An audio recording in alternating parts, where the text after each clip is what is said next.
सुबह सुबह की तुलसी माता की पूजन मेरी पूर्ण हो चुकी है और देखिए थोड़ा थोड़ा सा दिन जो है वो निकलना शुरू हो चुका है। बज रहे हैं 5:30 पौने 6 के करीब और मैंने अभी भी मेरे लाला को नहीं जगाया है। लड्डू गोपाल को आपको सुबह कितने बजे जगाना है, अब ठंडकों में उनकी सेवा किस प्रकार से करनी है, आज के इस वीडियो के माध्यम से आप आगे जानेंगे। कार्तिक महीना दिवाली के बाद से ठंड पड़ना शुरू हो जाती है। बहुत सारे शहरों में बहुत ज़्यादा ठंडी पड़ रही होती है और कहीं कहीं पे हल्की हल्की सुबह रात की ठंडी पड़ने लग जाती है। जैसे हमारे शहर में अभी सुबह की और रात की जो सर्दी है वो थोड़ी थोड़ी पड़नी शुरू हो चुकी है। इसीलिए मैंने अभी अपने लाला को जो ब्लैंकेट है या मोटा चादर है वो नहीं उड़ाया है। बज रहे हैं 6:30 पौने 7 के करीब। मैं लाला को जल्दी सुबह नहीं जगाती हूँ। कुछ बातों का बिल्कुल आप लोगों को ध्यान रखना है।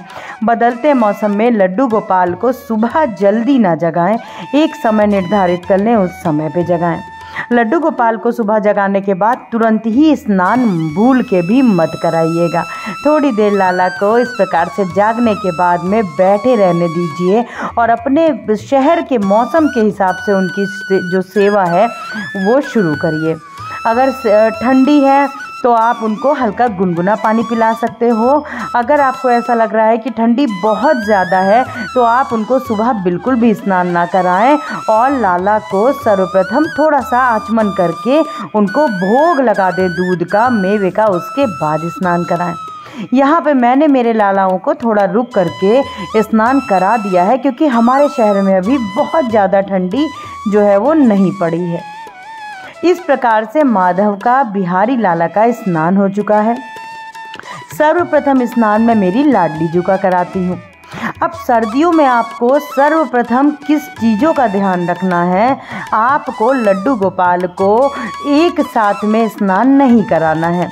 आपको लालाओं को, अगर आपके पास में भी विराजमान है कई लड्डू गोपाल, तो सभी को बारी बारी से स्नान कराएं और उनके वस्त्र जो है वो आप पहले ही उनके स्नान कराने से निकाल के रख लीजिएगा। स्नान करा देने के बाद में लड्डू गोपाल का सुंदर सा श्रृंगार करें। इस समय अब आप जो पोशाक पहनाओगे वो हल्की, आप जो मोटी पोशाक है वो पहना सकते हो क्योंकि मौसम जो है वो अब परिवर्तन जो मौसम का है वो हो चुका है।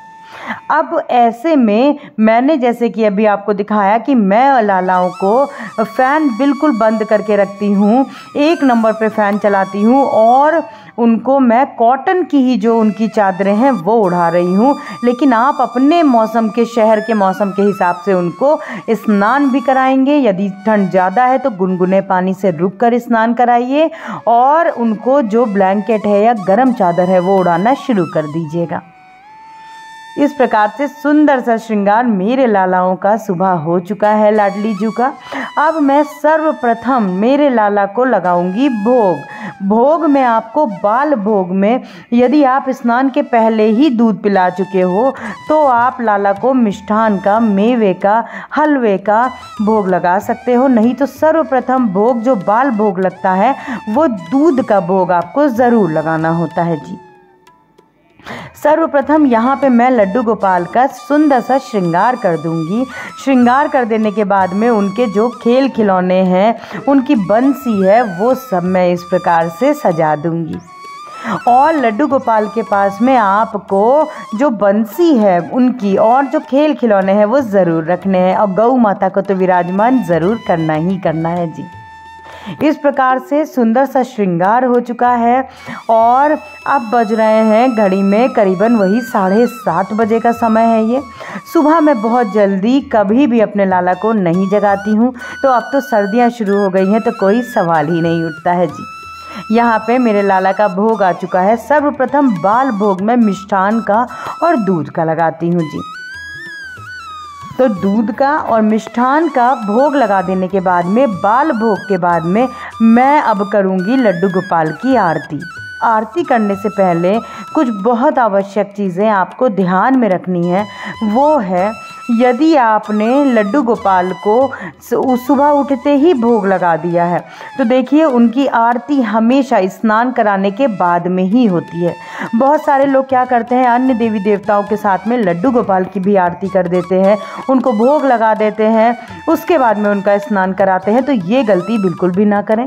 आप लड्डू गोपाल का स्नान कराने के बाद में ही उनकी जो आरती है वो करें और इस प्रकार से उनको भोग लगा दें।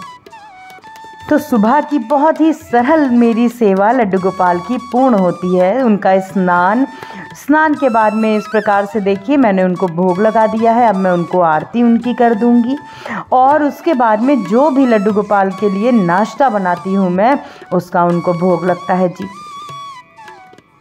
इस प्रकार से लड्डू गोपाल की बहुत ही सरल तरीके से मैं आरती कर दूंगी। और पूजन आप जितनी सरल तरीके से करिए उतना ही अच्छा है। बस आपको ध्यान देना है कि लड्डू गोपाल की सेवा में उनको ज़रा भी तनिक भी कोई भी कष्ट या उनको कुछ भी ना लगे। तो इस प्रकार से मैं मेरे प्यारे लालाओं की आरती कर दूंगी और आरती कर देने के बाद में अब मैं लगा दूंगी जो भी नाश्ता बनेगा उसका भोग। यहाँ पे मैं लड्डू गोपाल के लिए आलू का पराठा और देसी घी का मैं भोग लगाऊंगी लाला को। भोग लगा देने के बाद में जो राज भोग है अब हम उसका भोग लगाएंगे। इस प्रकार से लड्डू गोपाल की सेवा आपको बहुत ही सरलता से करनी होती है। कोई भी प्रश्न है तो मुझसे कमेंट सेक्शन में पूछें, कोई भी सुझाव है तो अवश्य दें। आज के लिए बस इतना ही, मिलते हैं अपने दूसरे व्लॉग में बहुत जल्दी। आज के लिए बस इतना ही। हरि बोल, हरि हरि बोल, राधे राधे जी, हरि बोल।